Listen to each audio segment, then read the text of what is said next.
Good morning, welcome to CATEX TV. My name is Frank Fortunato. Today is Thursday, August 29th, 2013. The drumbeat for military action into Syria seems to have abated somewhat. The British have already announced that they're going to wait until the results from the United Nations armaments inspectors for chemical weapons comes in. That may be as late as Sunday. President Obama is now saying that he has not yet made up his mind whether he is going to attack. Military assets in the area remain on high alert. There are now 2 American carrier strike groups in the Arabian Sea and numerous French, British, and American warships in the eastern Mediterranean. President Assad in Syria has announced that the country will defend itself. The Russians have also sent military Navy ships into the eastern Mediterranean. They, of course, are counseling against a strike. So that situation remains quite fluid. Another situation that remains of fluidity, certainly, is what's going on at Zurich Insurance Group, one of the biggest insurance companies in the world. On Monday, apparently, Pierre Wauthier, the CFO of the company, who was 53 years old, committed suicide at home.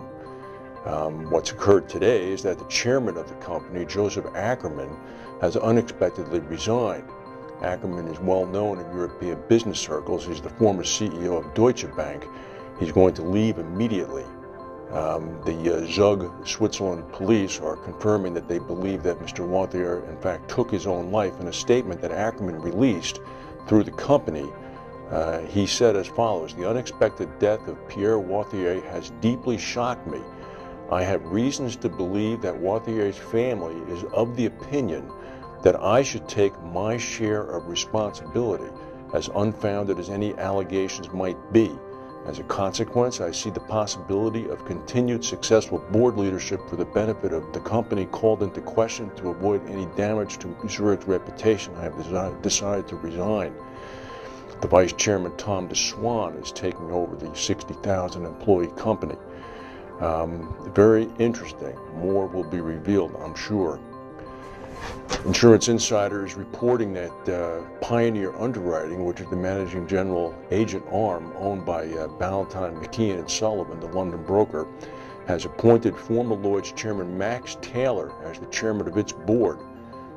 This now assumes that, in fact, BMS is going to begin to move Pioneer toward a Lloyd's syndicate startup. They're now targeting, apparently, according to the Insurance Insider, April 1st, 2014. The appointment of Taylor is certain to be interpreted as a serious statement of their intentions to get into Lloyd's. Transatlantic reinsurance company known as TransReem, one of the biggest in the world, is to form a new $500 million capitalized UK licensed reinsurer, which is going to be the underwriting and capital hub for the currently New York-based reinsurer. The reinsurer is a major writer of London market and European quota share business for 30 plus years. They're apparently in advanced discussions with UK regulators with a view to having TransReem London licensed for the 1/1/14 renewals. The Yosemite National Park fire, known as the Rim Fire, may see the light at the end of the tunnel, so to speak. Firefighters are predicting that they expect to have it fully contained by September 10th. That's still quite a ways away.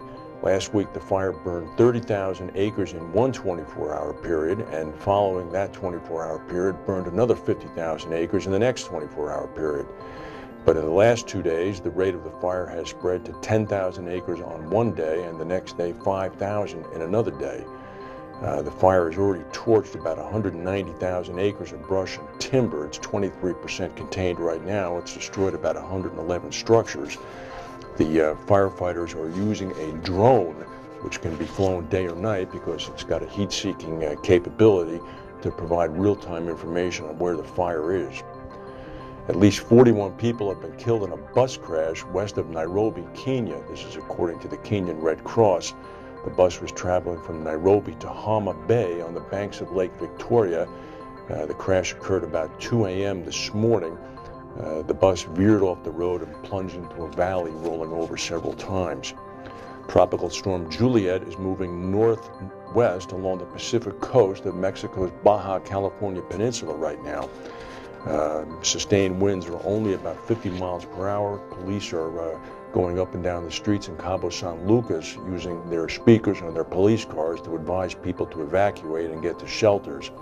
The storm is moving at about 22 miles per hour, but is fortunately expected to lose tropical storm strength by tonight. Well, today is the 8th anniversary of the Hurricane Katrina strike on New Orleans. That, of course, caused the deaths of about 1,800 people, caused massive property damage, and saw a number of thousands of people holed up in the New Orleans Superdome for several weeks in really what became a lawless situation, and they ended up running out of food and water. One of the points that was made yesterday at a number of the observations is that in the past 80 years, Louisiana has lost about 1,900 square miles of coastal marshes, or an area about the size of Manhattan. Now, the coastal marshland in the Delta area, this means that there are fewer impediments for storm surge to rush right up and inundate the city. This is, of course, the main concern, and as a result, many claim of climate change. So there's not quite a lot that can be done other than what the Army has done with their massive multi-billion-dollar containment program for flooding. That's the news for today. If we have any breaking news, we'll come back and tell you. Thank you for watching, and we'll see you tomorrow.